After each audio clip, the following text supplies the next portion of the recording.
Today is May 6th, 2017. My name is John Fowler, and this is the 420 Report on To Be Blunt.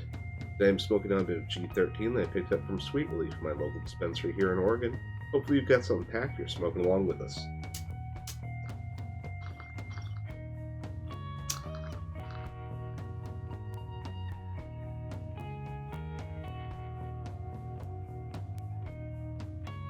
Our first story today comes out of California, where the University of California at Irvine is creating an interdisciplinary research institute centered on cannabis.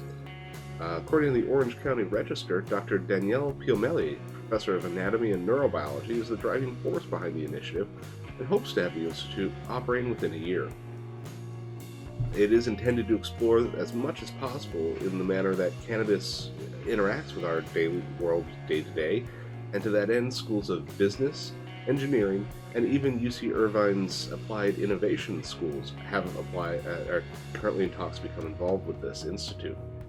Former State Senator Joe Dunn, who is now a law lecturer at UC Irvine, has stated that the institute will be independent and research-based, with no bias towards any particular position. So that's cool.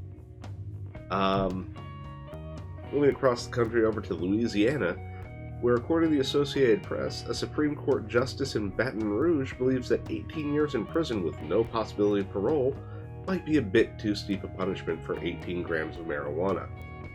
The offender in question, Mr. Gary Howard, was sentenced as a habitual offender, convicted of possession with intent to distribute. Chief Justice Burnett Johnson pointed out that an expert for the prosecution not only conceded that the marijuana which was found in 5 baggies, could easily have been for personal use, but that it could have also been sold to Mr. Howard in those baggies, because that's just how dealers do. Other charges were brought against him but dismissed, so they should have had no bearing on his sentencing. I'm sure he's not out of appeals yet, so good luck, Mr. Howard. Down in Arizona, well, in most places, when cannabis products fail their testing for contaminants, large swaths of product are pulled from the shelves across the state. Arizona doesn't have that problem. Arizona has been referred to, perhaps appropriately, as the Wild West of cannabis, because they have no required testing. According to the Phoenix New Times, Will Humble, former director of the DHS in Arizona, claims he just thought it wasn't necessary.